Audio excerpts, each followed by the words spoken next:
Locked in the bunker, shadows shake. One man clapping secrets awake. Board games living, dice they break. Echoes pound and hearts they quake. In your bunker, board games rolling. One man clapping, stories growing. Hard rock thunder, speakers blowing. Clapping loud, the unknown sound. Welcome to the sound of one man clapping. I am the one man coming to you direct from the bunker. It is Sunday morning, and it has been a shit sandwich of late. We'll get to that later. I'm very happy to be back. A whole lot of things have happened. There's been some good stuff, some not great stuff. I started a new job 2 weeks ago. If you listened to the last episode, you'll know that. I said some hard goodbyes, and I played some games. On with the show.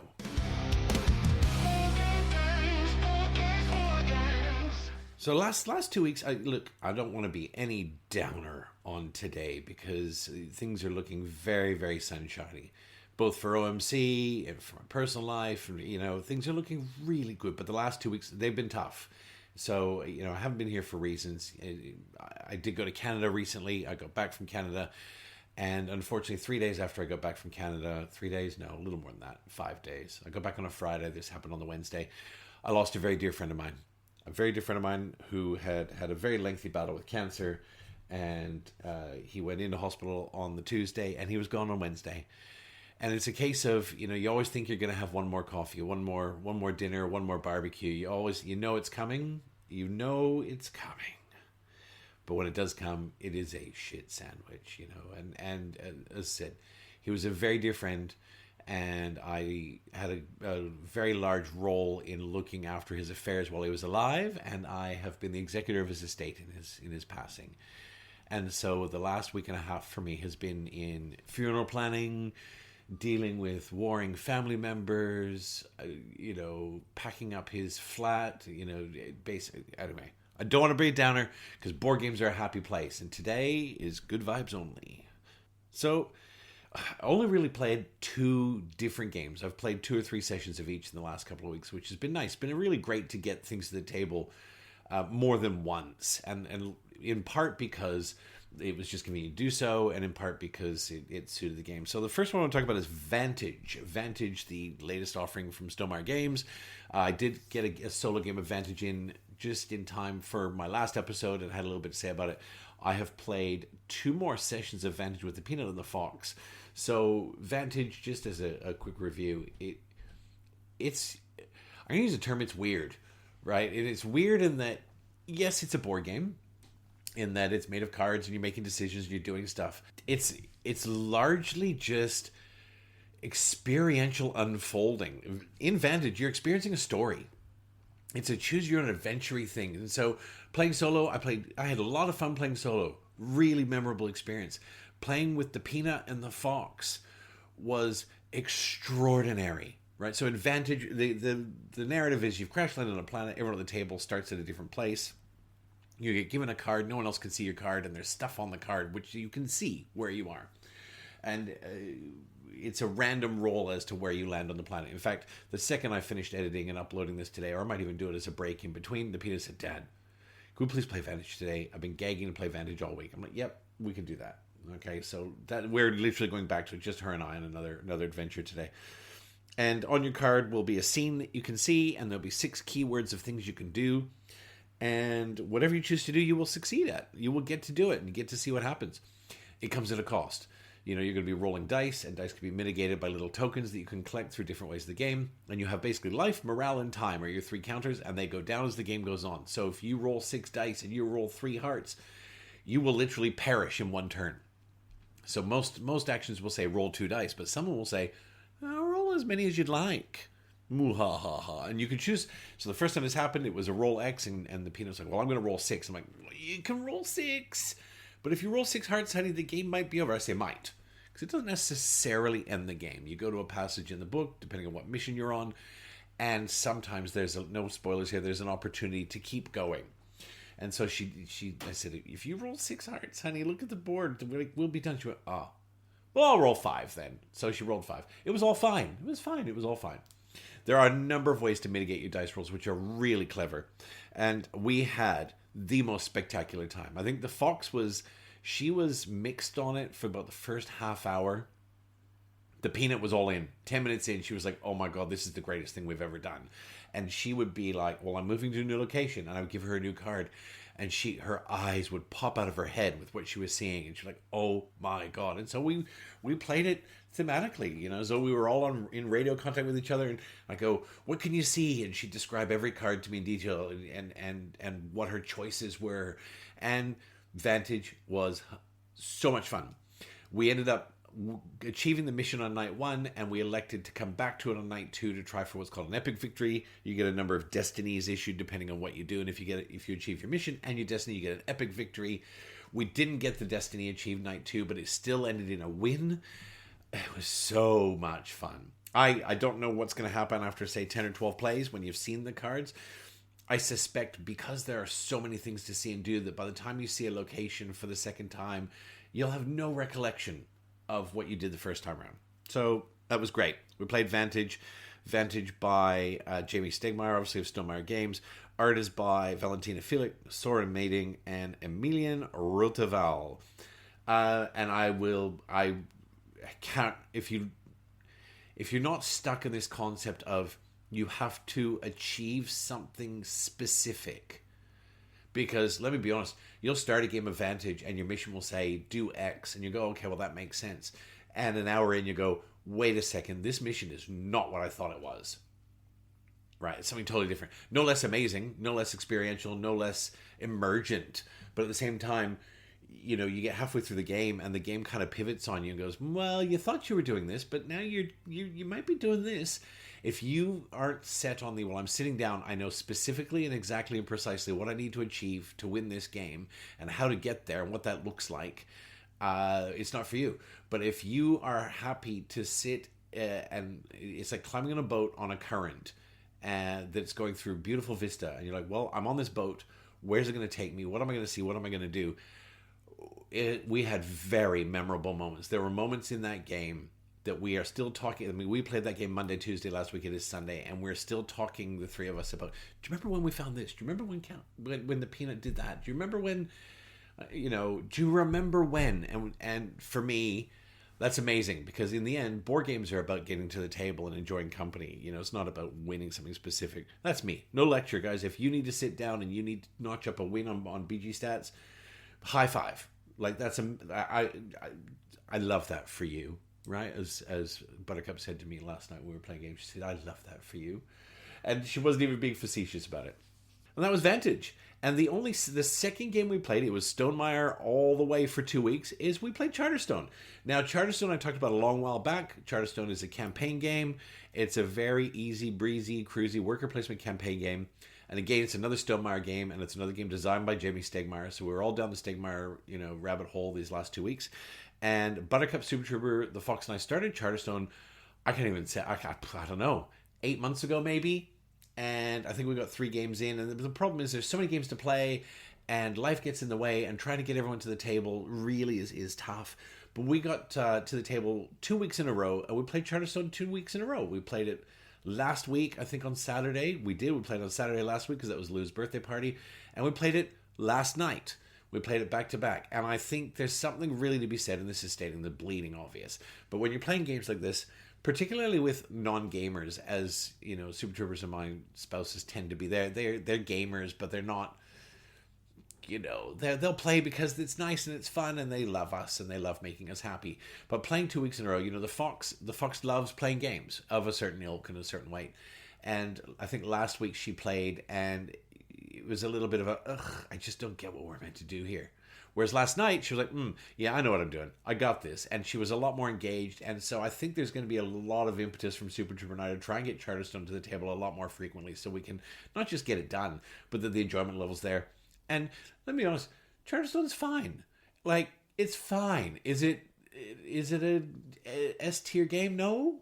Does it need to be? No. Charterstone, again, is another experiential thing where we've got this lovely little, I don't know what it is, a countryside. We each have a charter where we're running little business clusters in it. And it actually probably takes you 2.5, 3 games to actually go, well, what the fuck is this game actually about? it's still not really about anything except somehow winning, which Super Trooper seems to have like every win so far, which is fine. It's all fine. I'm not blaming him for having played before and you know, just smashing us all the table. I'm having fun. Right, because you have these cards that you can get in, and the cards have peel off bits and stick on bits, and you know what? It's a very charming game. You know, particularly for the price. You know, I think Charterstone, I bought it quite some time ago. You know, I think it sat on my shelf of first for at least a year before we cracked it open. I think it was $80 Australian, which for a game in Australia is not a lot of money, particularly a game that you're going to play that many times with that much content and that many sort of bits and pieces in it. I'm pretty sure I paid $78 or $79 for it. It was on sale, and I went, oh, that looks like an interesting thing. And look, I have enjoyed it. I think we're on game 5. I think I was asking Super Trooper last night because he has played it before. It's a 12 session game. I don't see any problem with that. I think it's sweet and charming. Charterstone's fine, right? If you're looking for something that pretty much anyone can play, because you're basically going to be putting a worker out, putting another worker out, maybe a third worker if you're lucky. No spoilers there. There are other ways to get workers in the game. And then you're going to bring them all back. And there's a very, I'll say, clever bit of a timer in the game where you have, I think it's called reputation or influence, and certain actions require reputation influence. And when they're gone, it hyper accelerates the end game timer. You know, it's a sweet game. The art's cute. It's a game by Jimmy Stegmaier, art by Lena Cosette and David Forrest, a game published by Stonemaier Games. Look, I'd give Charterstone a solid 7 out of 10, you know, to be honest. And, 7 out of 10, I'm happy to play. Would play anytime. I am quite impressed that Super Trooper and Buttercup are playing it a second time through, because I'm not sure I'd have the stamina to do it twice. But I think the first time they played it was a long time ago, and they like us. And as I said, they're games to get to the table, you know, so you're around with people, rather than just, oh my god, I'm driven to play this game. It was fun. That's all I've played. In the last 2 weeks, I did 2 games of Vantage and 2 games of Charterstone, but given the situation and the extreme demand on my life, I think that's pretty good. Coming out next on Incoming! 4 exclamation marks. There's not a ton on Incoming, largely because, you know, I was away for 3.5 weeks, and then the last 2 weeks have been mayhem, you know, for me personally. There's a bit of a dry spell right now. I think the recent tariffs, I don't want to talk about tariffs. I'm so sick of hearing about bloody tariffs and Captain Cheeto. They kind of stalled everything coming. Not that I was expecting a whole lot for this time of year anyway. You know, there really isn't a major delivery window. But I did get the Flock Together Egg expansion, Egg with EGG. Flock Together is the super fun co-op chicken game where you play chickens that start as chicks and they grow and they end up as these super buff chickens with huge biceps and weaponry, and you've got to sweep all over the board and take out the bad guys. Flock Together, again, it is not a game that you want to sit down and go, right, I'm going to plan out my next 9 moves. It's not like that. It's like, hey, because the weather changes every turn, you flip an event card and it'll go, hey, it's a hailstorm. If you're not under cover at the end of this round, you are going to get pelted with hail and lose some life. Bad news. Oh, hey, it's a lightning storm. If you are in this area, which happens to be full of poles, you're in big trouble at the end of the round. Oh, it's sunny.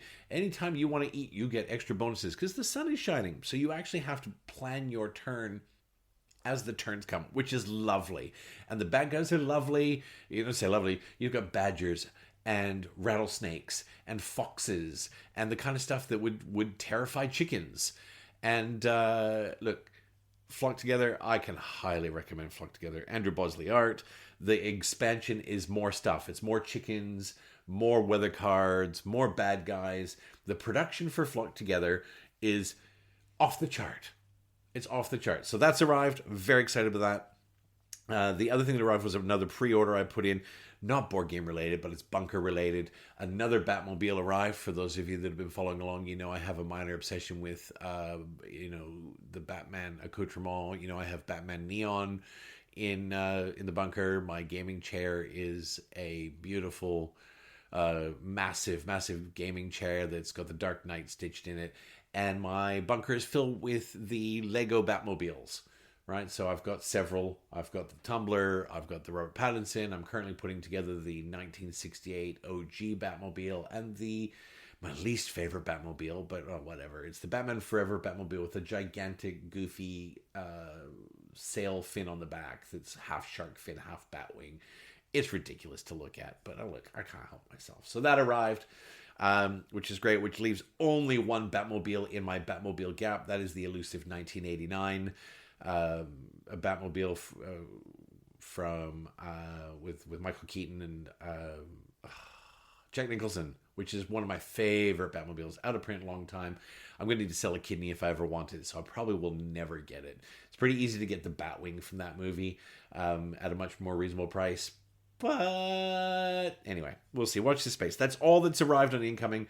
I have a lot of pre-orders out, a lot of Kickstarters out. I'm still waiting on delivery of the all-play trio of Waddle, Twinkle Twinkle, and Merchants of Andromeda. That should be delivering anytime soon. I've got a few other things that are meant to be delivering, but, you know, who knows what's happening with that sort of stuff. Watch this space. Incoming. Done and dusted. Another week.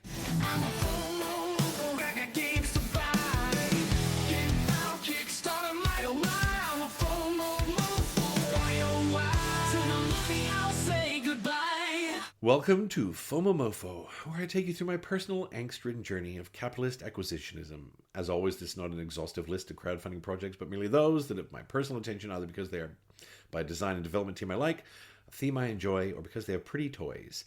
In a perfect world, it's all three. Well, dear clappers, OMC crew, so many campaigns have come and gone. You know, it's literally been 7 weeks since I've done this properly because of my trip to Canada, and I had one episode I've come back to Canada, and then I've been dealing with all this other nonsense. So it's been a while since I've done it properly. I've done my best to catch up a bit. I'm not going to rehash all the campaigns that are done and dusted because, you know, there's so many other people that do it well. Unfortunately, Shelf Clutter closed his channel. He was probably the best in the business. He shuttered his channel for personal reasons, which was a real shame, but I understand. Because let me tell you, when you run a podcast? The shit is a podcast. When you run a podcast for a year, you don't realize, you know, you really have to love it. It's like, you listen to me for an hour and 5 minutes, and it's about 4.5 hours of my time, which I love. Don't get me wrong, I love. I'm not complaining. I love it. As I keep saying, this is my therapy. I sit here with the microphone in my beautiful room that smells of fresh cardboard and ink and shrink wrap and plastic. Fuck, I love it. I walk into the bunker, it's like, oh, yeah, that's good stuff. Right? I love it. But it is about 4.5 hours. It's like an hour to record. It's about an hour and 3/4, sometimes 2 hours to edit. Then you've got to upload and do the tags and your social posts. So it's, you know, it's a good sort of 4.5 hours. It's a labor of love, right? And so I can understand why someone like Shelf Clutter, who had an aggressive publication schedule, he was always on top of what was coming out. Every campaign, not just the ones he likes. He didn't just pick and choose like I did. He was like, every single thing he would go through, which is amazing. And to be honest, probably the next best resource would probably be Alex Radcliffe of Boardgame Co. Shout out to Alex. You know, he's got... I like Alex's style. You know, he tends to say what he thinks without being offensive, you know, and I think he's probably the next best resource for an exhaustive list of crowdfunding and such. So anyway, here we just talk about the stuff I'm interested in, right? So you just have to suck it. So many campaigns have come and gone in the last time. I'm not going to do that, but and there's not a lot that's live right now that I'm watching or thinking about. There are a couple of things, and then I'll just touch on the up and coming because there's some exciting up and coming stuff. So the first one I want to talk about is a quirky little game called Light in the Dark. Light in the Dark is by Arcona Games. Arcona has released a number of quite independent level projects. You know, they're a publisher that I like their output. I don't own much by them. I own Pest. Pest is still on my shelf of firsts. It's literally still in shrink, and the reason for that is they're releasing soon all the update stuff because Pest was a very early production for them. They are passionate board game designers, but I won't say like not necessarily wildly experienced board game designers. And Pest, by all accounts, was a good game. Pest takes place in the Dark Ages. You're basically a plague doctor trying to corral this virus and heal people. It has nothing in common in gameplay or theme to Pandemic. It's very old school. It's very you've got your plague mask on, and the minis are really quite great. And you're dealing with herbs and old school stuff. Light in the Dark is a little solo, I'll call it an adventure crawler. It's like a dungeon crawler, but there's no dungeon. You basically have these cards that create the terrain, and you flip them, and you have this emergent sort of structure that comes together, the countryside and the different things that are there, and you have little pop-up things you have to do on the cards.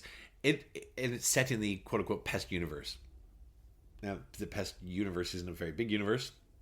It's basically Pest the game and Light in the Dark. Now, Light in the Dark came out at the same time as Pest. I didn't back it at that time, largely because it didn't overly appeal to me at the time. However, now they are doing a second printing of Light in the Dark. There are a couple little expansions that bolt on the side that make it a little bit more. And it looks really fun. As I said, it looks like an hour that you throw it down on the table. It's they've got a deluxe version with little wooden meeples instead of teeny tiny standees. It's not Buttons and Bugs. Okay, Buttons and Bugs is really tiny. There's a lot more game to it than Buttons and Bugs. There's a string of scenarios that you can put together in a small campaign mode. And Light in the Dark, it looks like it's worth your time. It's for the game it is. I think the deluxe version with the expansion is 95 Australian, which is a lot for a small box game, but also not in this day and age. Like, I keep having to rewind myself and go, God, is $95 a lot? Like, I look across the table and Charterstone's still sitting on the end and go, well, I don't think I paid $95 for that. And there's more game in there, but also less game. Charterstone is put people out, bring people back. Light in the Dark has a lot more game mechanics, a lot more design behind it, a lot more, not more design, different design. It's a lot for what I would call a small box game, but also it's not. It's 2025, and we've just gone through the shittest year well, not the shittest, I think probably COVID was the worst because shipping prices quadrupled in 18 months kind of thing. So, but anyway, it's $95. I think shipping's another $30, so almost 30%.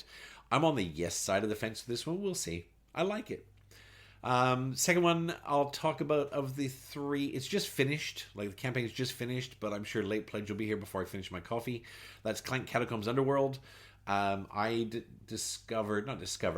Clank for the first time not too long ago, just before going to Canada. Project L loaned me her copy of Clank in Space, and I played that with the Peanut, and the Peanut freaking loved it. She was like, oh my god, I love this.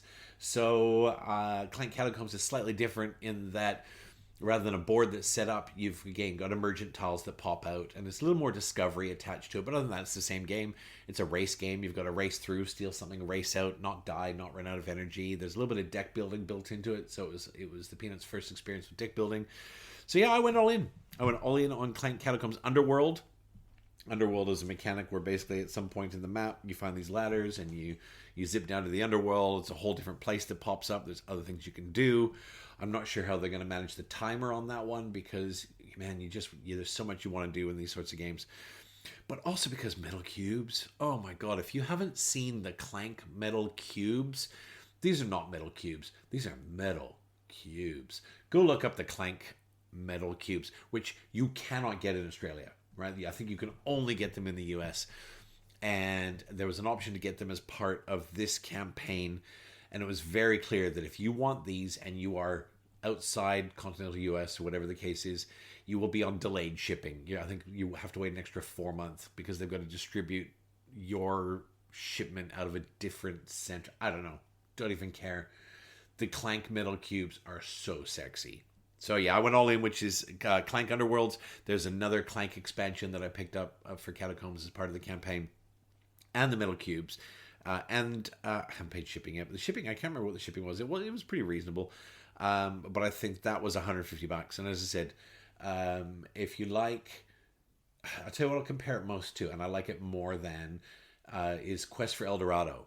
If you like Quest for El Dorado, Clank is Quest for El Dorado, but with a little more game. Right, Quest for El Dorado is very clean. Right, if you want a clean game, Quest for El Dorado is your game. Right, it's very clean and it's very fast. Clank has a little more in the game, but it's essentially the same kind of gameplay loop where it's a race. And if you have any interest, go check out those metal cubes. Right, because if you have a chance to get your hands on those metal cubes, you trust me, you want those metal cubes. So yep, that's coming. And of course, in the interim, I bought Clank Catacombs.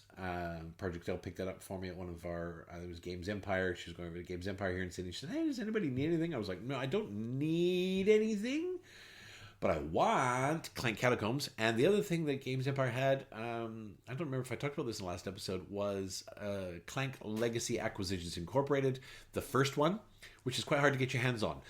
Because it was I believe it was a post Kickstarter print. I don't think they're printing them ongoing.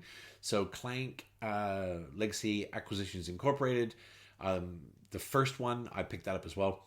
And I think, fingers crossed, I've got a day planned on second week of September with Super Trooper, Project L and the Cracker, and we're going to crack open Clank Legacy together. So watch this space. Very excited about that. Won't have the metal cubes for it, so we're just going to have to pop it. The third one I want to talk about, and this is a really interesting piece, and I've got all kinds of opinions on it. So we blasted through the first part of this episode pretty quickly because I didn't have a lot to say. But the third one I want to talk about is called Abyss Echo.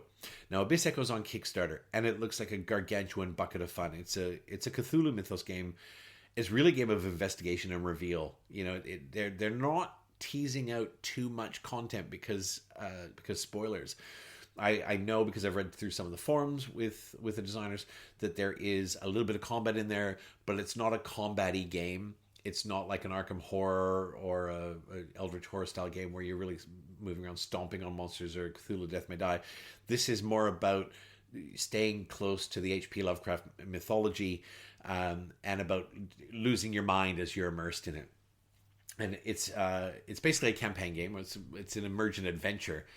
And everything is bundled up and sealed up, and you are investigating. And in this game, you have, you know, life realistic props and evidence and those sorts of things that come out. It's apparently a massive freaking box of stuff. And you have things like there's a gavel that has a stamp on either side. And depending on what you choose, you bring this gavel down and you stamp your game pieces with a permanent ink stamp and you move on. There's stickers, there's scratch-offs, there's a soundtrack being released alongside it that is themed for the different parts of the game to play while you're playing.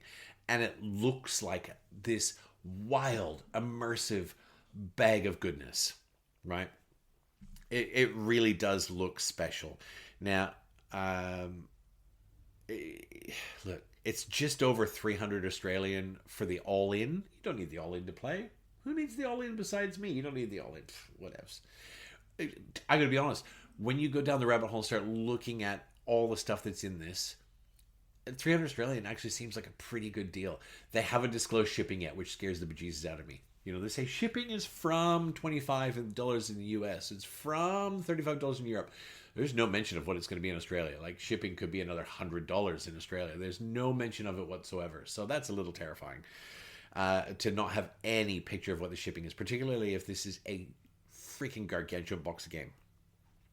The big selling features for the game also are, you know, it's a 25-hour start to finish, but that things carry over. So once you've played through it the first time, you play through it a second time, and it layers things on in the end. There are 13 different endings apparently, and you know the real juice out of this game allegedly comes out of multiple playings. Now, why haven't I played this already? So look, here's the thing.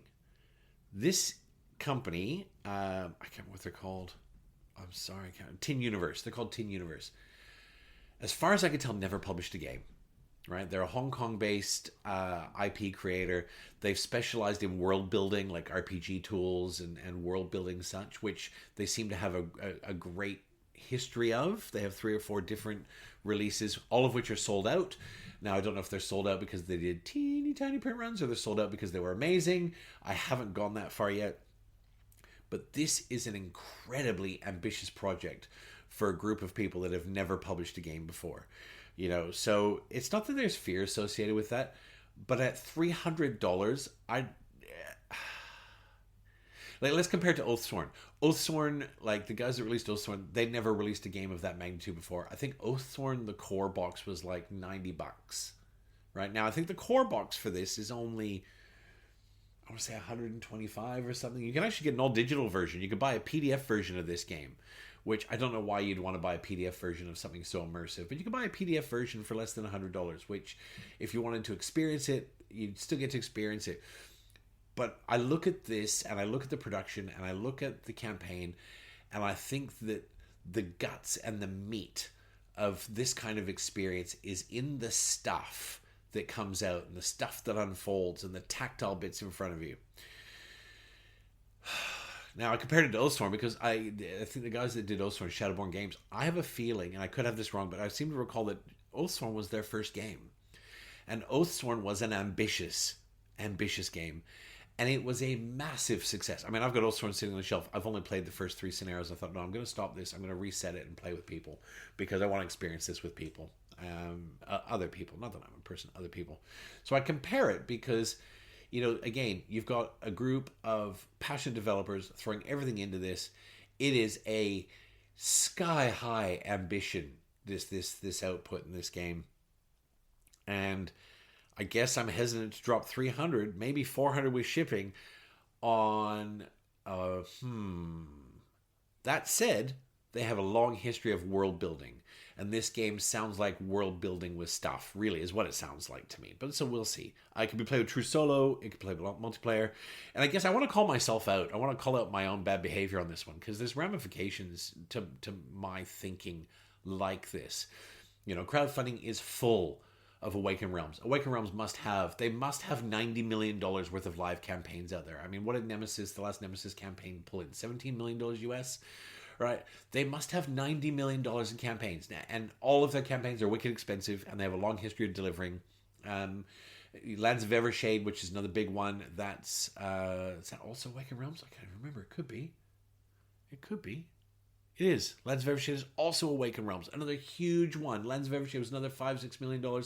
They did ISIS Vanguard. They did Tainted Grail.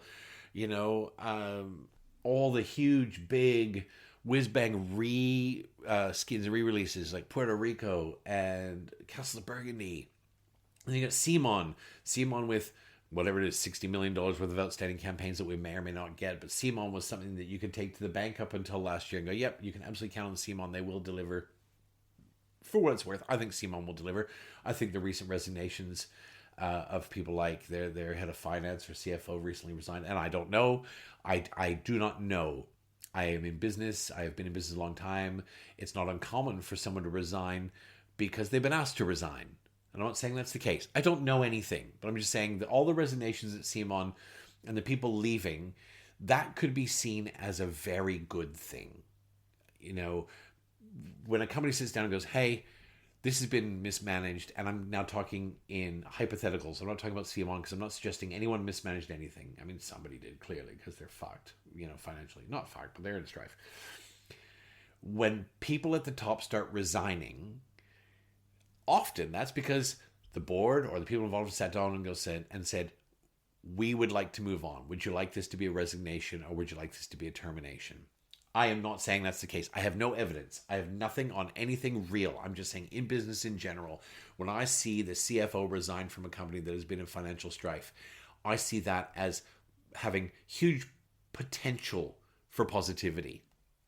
And for what it's worth, I think if Simon was going to fold, they would have done it. They would have gone, hey, you know what? We're in trouble. The way out is way too hard. We can go into administration now. Instead, they are still plowing forward. They're not taking any more money.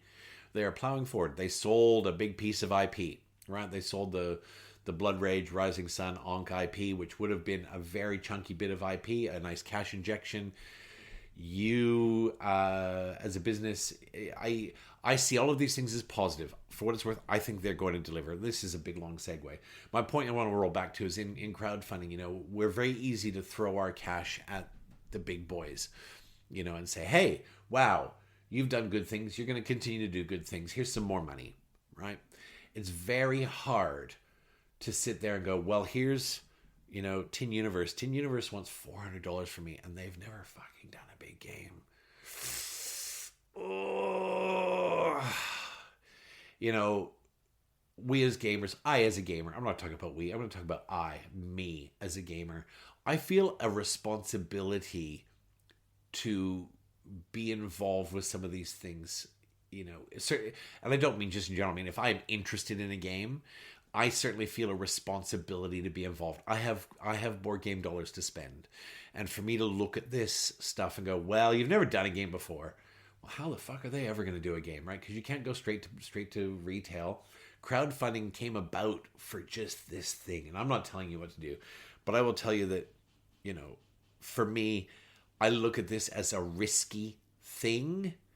But at the same time, if I lost $300, is that going to ruin my life? It's not. I mean, I'd be sad. But at the same time, I kind of feel a little bit of a personal ethical responsibility to go, you know what?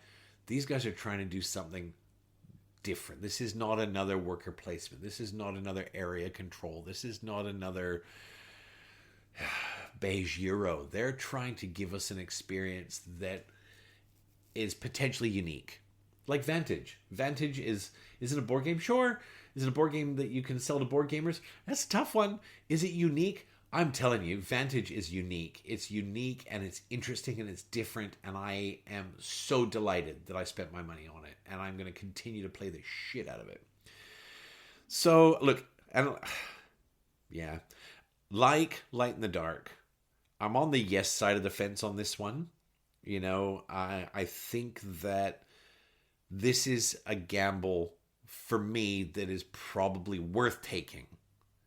I think it's really interesting. And whether I play it solo or whether I go, hey, Super Trooper's mad for Arkham stuff, so I can't see a world in which he wouldn't want to be at the table for this, right? But it's about time and timing and commitment, and there's gazillions of games around me that we want to play, so we'll see. We'll see. I can tell you if this was available with Stretch Pay, I probably would have already backed. Would have go, well, it's $400. It's the same gamble, but Stretch Pay doesn't make it feel like $400, does it? It makes it feel like $45 at a time, right? It's like, well, it's not really $400. It's $45 a month for 27 months, whatever the shit it is. But unfortunately, Kickstarter is not as far along with that. They do offer it. As far as I can tell, the sort of payment schedule isn't being offered for this campaign. But that's what it is. Abyss Echo on Kickstarter. Have a look. I will be continuing to have a look, not because there's more to discover, because everything's sort of behind closed doors from a secrecy point of view, but allegedly it's ready to go. It's ready to go to print. They basically have a few votes coming in from the campaign. The campaign's live for another couple of weeks, and they have a few votes on finishes and bits, but according to their timeline, they expect to be producing by October, which is in 7 weeks. So it is a game ready to go, which is remarkable. That is, not FOMOMOFO. FOMOMOFO. Momos are dumplings. Little Nepalese dumplings. If you've never had a momo, go get a momo. This is not FOMOMOFO. Now I have FOMO for momos. It's a good thing I'm making dumplings tonight. Not momos. I'm making little pork and prawns shumai for dinner, which is so good. No, this is not FOMOMOFO, and it's not the end of FOMOMOFO yet. I want to talk about what's up and coming. Because this coming week, Tuesday, North America time, so Wednesday, Australia time, I don't even know what European time that is. It's Tuesday. This week, there are a number of campaigns launching. One is Blood Rage Valhalla.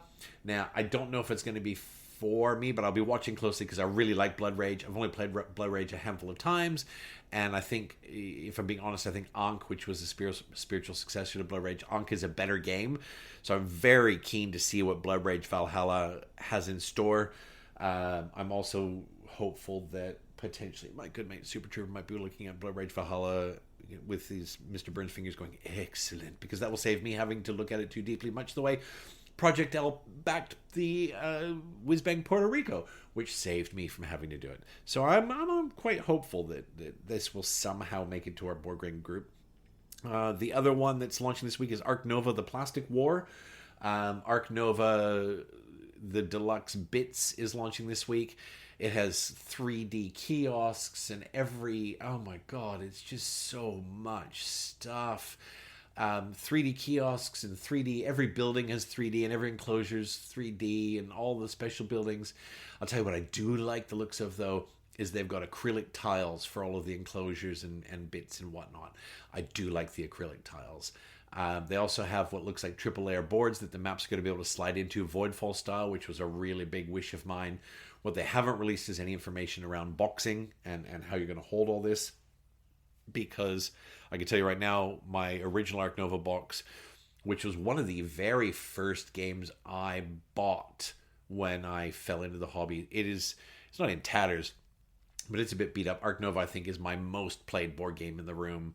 And I can tell you right now that there's no world in which acrylic bits are going to fit in there. So I'll be looking carefully at that this week to see what kind of storage solutions they're offering. I will not be all in on that. I do not need 3D skyways that, when you play that card, you get the skyway, you got to stop and spend 9 minutes finding the model you need to slot it in.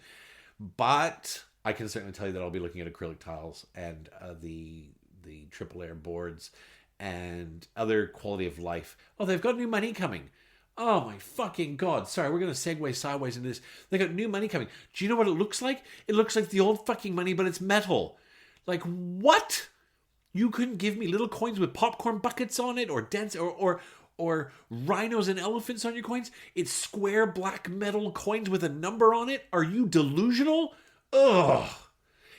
Ark Nova has the shittest money in gaming, and the only thing they've managed to do is to make now the shittest metal coins in gaming.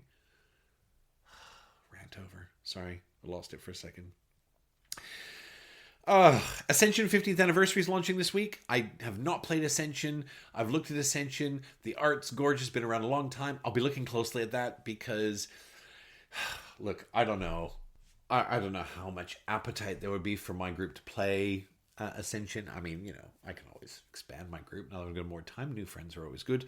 I don't really have a lot of deck building games. I mean, I've got Dune Imperium and I guess Clank, which are deck building, but they're not, the Ascension, from what I can tell, is a pure deck builder. And like Mage Knight, I guess. Mage Knight's a deck builder. Ascension's more like that, but less. I need 9 hours of my day, and I need a 5-week refresher on the manual before I start. I'll be watching closely. Ascension's got a beautiful aesthetic, beautiful art. It's been around a long time. And whether it's pick everything up for Ascension or now's a chance to jump in with a discreet little bit, I'll be looking closely. And in other news, a number of exciting, and I say exciting, preview pages have gone live. Elder Scrolls Betrayal: The Second Era expansion has been announced. It's going live sometime later this year. They're waiting on art approval from Bethesda. If there isn't an Elder Scrolls trove chest in that campaign, I will literally fall off my chair. The Elder Scrolls campaign, you can guarantee it will be all the monies. It will be all the monies. But I have been a mad Elder Scrolls fan for a long time. And during Gen Con, they released a chef class. And so I'm sure there'll be a chance to get the chef class. Being a warm-hearted little chef myself, I would love to play as a chef. There's a lot of food in Elder Scrolls. So I'll be looking at that very closely. Andromeda's Edge Genesis is going live sometime, in quotes, this summer. I mean, last I checked, Carbide Alchemy was based in the States, so summer over there is almost over. So whether they mean it's going to be launching in the next couple of weeks, or whether they mean it's next summer, or whether they're talking about summer in northern... Sorry, there's the Fireys have fired up a chainsaw next door. You might hear something in the background that sounds like a long-winded, a tiny dog fart. That's the Fireys. I'm hopeful they're talking about launching this summer now, but we'll see. Andromeda's Edge, I love. I have yet to play it multiplayer. The games, the presence on the table, and the production, and the art, and the gameplay, it is really good. I really like Andromeda's Edge. So Andromeda's Edge Galaxy adds some really interesting looking stuff, and I will be all over that like a fat kid on a Smartie. And the last one that has gone live as a preview is Galactic Cruise Achievements. Now, I've got to say, I don't know where I'm going to sit with this one, because Galactic Cruise Achievements is basically a box of little boxes. And what you're meant to do is when you first get it, there's a box you can open and it adds extra stuff that you can layer out. There's a new meeple. It's not Sandra. It's like Sandra. She's a pink meeple. She reminds me of Sandra from Kanban EV. I don't know if she plays like Sandra, but she's got a female name, and she's like a pink expert. Pink expert sounds so wrong. I'm sorry for those of you that are listening and have dirty minds. She's not a pink expert, but she's pink and she looks like the expert from Galactic Cruise. And then what you're meant to do is, as certain moments are achieved in a game, you're meant to go, huzzah! And you get to open a new box of I guess, bolt-on modules that you can use for the game. So it's interesting, but I don't know if I'm going to play Galactic Cruise enough to do that fairly, or whether I will just get the box and dump it out on the table and go, what do I want to play with out of this? So that's coming. I do think Galactic Cruise is a triumph of gaming, particularly for a company that was their first game. And again, oh man, that fucking Fireys. You know, Galactic Cruise was one that I almost didn't back because it was a first-time game developer. It's a first-time production. It was, you know, it was a risk, you know. And I remember quite clearly when they were launching their landing page on Kickstarter, basically had a quote from Vital Lacerda saying, "Just blank, this game is amazing." That was it. And I went, oh my God, if my girlfriend Vital loves this game, I guess I'm going to have to jump on. I'm so glad I did. Again, first time game developer designer, Kinsinki Games. This was their first thing they'd ever done, and they hit it out of the park. So there's something to be said for taking a risk. You know, not that it was $400. It was expensive. I remember Galactic Cruise, I think it was about $185 US. So it was or Australian with the conversion, which is about what you pay for a good Lacerda. So that's coming. And, well, look, and I confess I'm spending a lot of time looking at the Deep Rock Galactic late pledge / pre-order page on BackerKit. You know, the art and the minis are so good. The gameplay is nothing new. If I'm going to be honest, it's, you know, it's God, I'm going to go bash the Fireys up. Come on, man. I just got another 20 minutes to record. You know, the minis, the art, the presents, the table presents. The gameplay loop's really simple. You take 3 different actions, basically. Those actions can involve, you know, mining through rock to get somewhere or find stuff. It's basically a race. It's another race game where you're going through and you're trying to collect little bits of special rocks and gems and then get back to your lander to get out. I never played the video game. Not once. It looks so good. You know, Deep Rock Galactic, it looks good. I'm probably on the no side of the fence on this one, just because it is so expensive to get in now, right? Like if I want to get in now and get, you know, the deluxe game and even just sort of just the acrylic upgrade tokens and maybe the game map, because the game map looks great, you know, it's a lot. Oh my God, it's a lot. So realistically, Zombicide and Cthulhu Death May Die, they kind of scratch the same itch. So I'm on the no side of the fence on this one. But I do like logging in and looking. I think it's better than Pornhub. Anyway, that will finally do it for FOMOMOFO, not FOMOMOMO, because there are no momos at the table, just mofos. That will do it for today for that. Oh, this week on Voices in My Head, I don't want to bring it down, right? And this is not like, I'm not going to bring it down. But the last 2 weeks, my life has been in a fair bit of upheaval. You know, I started a new job. My new job is amazing. The new company I work for is amazing. The people I work with are fucking amazing. It's amazing. I love it. And I've got freedom to do whatever I need to do in this job. They've basically hired me and they said, here's your position description. Let us know what you need. Off you fuck. Right, off you go. And I've spent 2 weeks getting to know everyone in the company, getting to meet all the people that I'm working with, and starting to build a bit of a plan on what I want to do with it. And it really is what I want to do with it, which is just like, God, I'm 51 and someone's handed me a job where I can kind of do what I want with it, so long as, you know, I'm tasked with quality control and increasing the output, which is great. But I can do whatever I want. Project L, big shout out to Project L. Project L has been in the queue for really important open heart surgery for like the last 6 or 8 months. And she finally got the call just after PlayCon. It's like, all right, you're in, let's go. Which was an exciting moment. You know, not that anyone's excited about open heart surgery, but to finally not be in limbo and being able to get it in and get it done. You know, it's life-changing. You know, Project L's okay. Let me not bury the lead. But it didn't quite all go to plan. There were some scary, hinky moments of angst and stress and whatever. And, you know, Project L and I, we have not been friends a long time. But board game friends are the best friends, right? You know, and she's someone I really care about. And, you know, Super Trooper and I, we had a lot of angst around it. Just, not that we were sitting around rocking back and forth, but, you know, checking in. And we're talking, going, I hope she's okay. And she is okay. But there were a couple of moments where it was, you know, there were moments of surprise. And not good surprise, like we found gold in your heart. It was like rocky moments. So big shout out to Project L. We are delighted that it's all come through okay. We can't wait to get you back to the table. Hopefully on that September date, we're going to kick off on Clank Legacy, and I can't wait. And then this week, I said goodbye to a very dear friend, my friend Steve. My friend Steve, I'll use his real name. He was never a board gamer, and he couldn't care less if I used his real name. Steve was fighting pancreatic cancer. He was diagnosed 4 years ago, and if you can make it to 5 years with pancreatic cancer, you're really beating the odds. He made it 4 years. And, he had a bucket list in his last days, and we managed to take a few things off his bucket list. And I got back from Canada on a Friday, and the following Wednesday, he decided that was it. He'd had enough. So I said goodbye to my dear friend Steve, and I'm the executor of his estate, so I've been dealing with the contents of his home and his family, which love fighting with each other and making my life miserable, and he warned me. He said, James, you're gonna be facing this kind of challenge with my family. But mate, it's okay. I got you. You just, when you decide it's time to rest, don't you worry, because I'm okay with that. Not to bring it down, but just to say that's been my life. And, the other day, Lou and I, because Lou was very close to Steve, they were very good friends.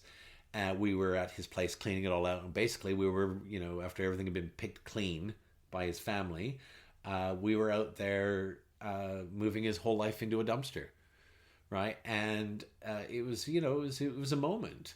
And Lou, who is my daughter and loved him, is getting nothing out of it. But she's there instead of the family, moving his life into a dumpster.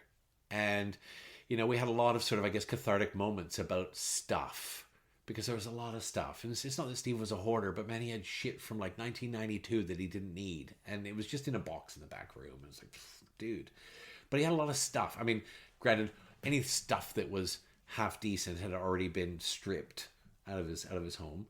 And if that sounds judgy, well, it is. I am absolutely judging the process and judging the people who are involved, and I don't give a shit because Steve was my friend, and I will do the right thing by him. But my last couple of weeks has been a real roller coaster of shit in your hands and clap, basically.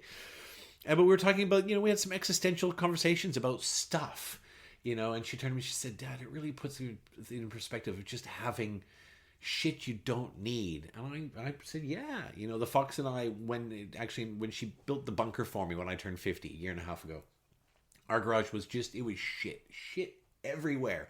Stuff we'd moved in with in 2014. And we hadn't touched it in 10 years. And she's like, well, let's go through it all. I'm like, hun, don't even ask me about anything. If I haven't touched it in 10 years, it's not important to me.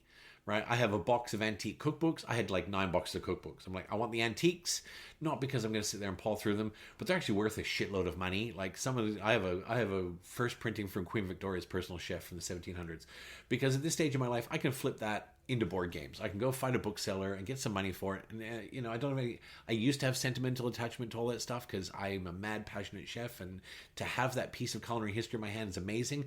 I've moved past that now, right? Like for me, it's stuff I don't need, and I said to Lou, I said, yeah, your mom and I, we did this when the bunker happened. We pulled everything out of the garage. We went, you know what, fuck this shit, we don't need it all. And then under the stairs we had another 700 kilos of crap, and in the room, one of the rooms downstairs, which has the TV and the piano, there's another 12 boxes of shit we've just been holding on to since we've known each other. We moved in together years and years and years ago, before we even got married. We're like, what are we doing? And we basically just dumped it. We just dumped it. Anything that was of value went to charity. And I called my friend and said, hey, does anybody want some cookbooks? Does anybody want these cheese making supplies? Because I used to make cheese as a hobby. I'm like, I'm never going to do that again. I can't be fucked. I'm going to eat cheese, not make cheese. And we dumped everything, And so we had that conversation, and it was a deep sort of day, for her to get in and help me end someone's existence, someone that we both loved. It was tough.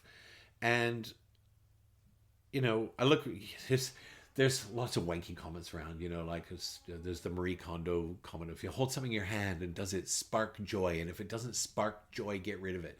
Is it douchey? Yeah. Is it pertinent? Yeah. Because I sit here surrounded by, now BGG issued me my silver collection badge the other day, which means I now have 250 board games. Now I'm pretty sure a chunk of those are expansions and shit, but whatever. And I sit here and I look around. So I was taking a sniff, just that, because I love the smell in here, right? And I look around and I say to myself, does this spark joy? You fucking bet your ass it does. It absolutely does.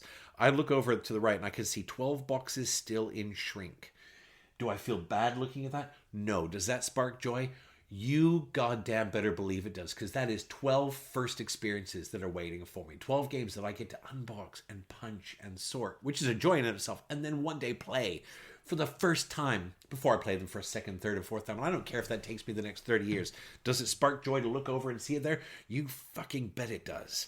I absolutely sit in this bunker, and it is like Darth Vader's fucking back to tank. I sit in here and I feel better about the shit in the world.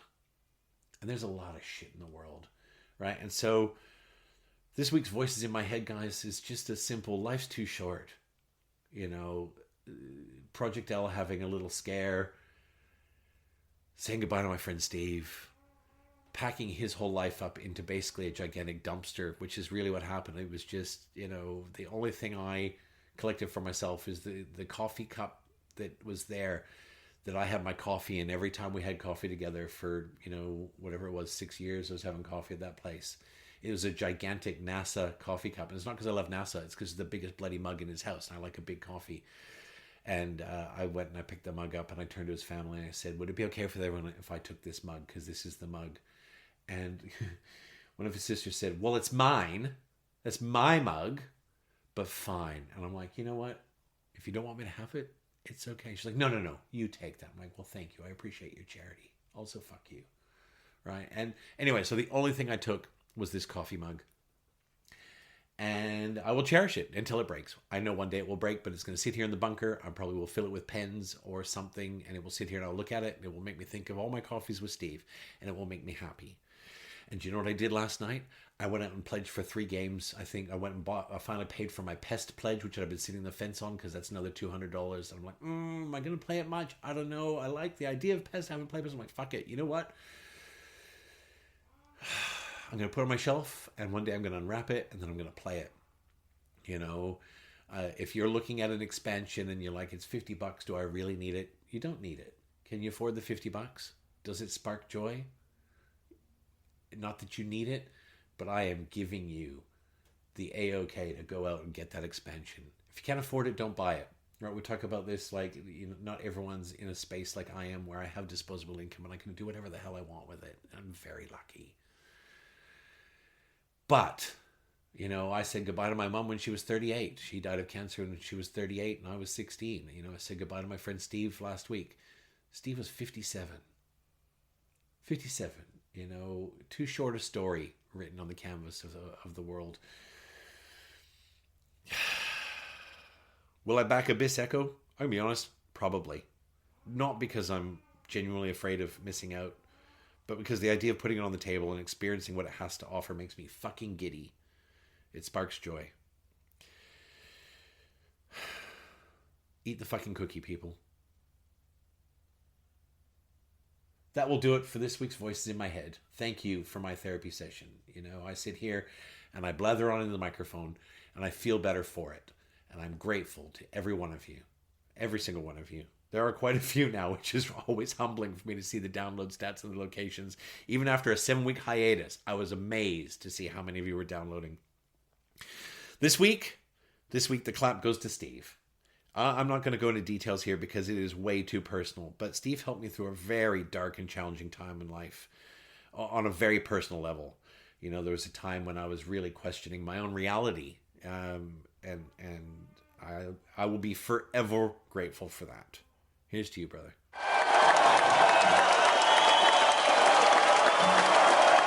On to brighter times with my new job, which has 0 overtime, true work-life balance, flexible hours, working from home, and pays really well. My board game schedule should be flourishing from this week. You know, Super Trooper and I are looking at locking in Thursday nights as a midweek game night again, which we haven't been able to do in months and months and months, so that's very exciting. We'll have some more day-night ATOs coming up. So make some time for bigger episodes, longer episodes, more inane ramblings, and a return to form and schedule for me. You can reach me on all the socials. Find me on Facebook by searching One Man Clapping. You can email me if you like. You can help OMC by dropping me a like on Facebook or Instagram, or leaving a review on whatever platform you choose. If it's a bad review, you know what, man? Life goes on. Life's too short. As a reminder, I will be at PAX Australia in Melbourne, which is the second weekend of October. Lou and I will both be there. I will likely be catching up with the Board Game Barbecue crew because they are legends. You'll probably find me at Five Guys every night for dinner because it's just down the street, and I love a Five Guys burger. So if you are going to be there, send me a note, send me a message. We'll catch up. We'll play game after hours. The gaming hall's open late. Hope to see you there. This week's episode has been brought to you by the overwhelming scent of Tiger Balm. I have muscles hurting where I didn't know I had muscles. After humping someone's whole life to the curb yesterday, I ache, and the only thing that I am grateful for this morning, other than Steve's counsel, my friends, board games, the board gaming community, the OMC crew, my wife, my family, my children, my parents, the nice people I work with, and just generally being upright and breathing, is the joy of rubbing Tiger Balm on a sore muscle.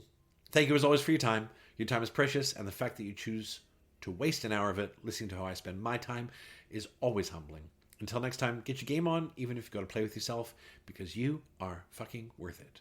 And remember, eat the fucking cookie. Peace out, mofos.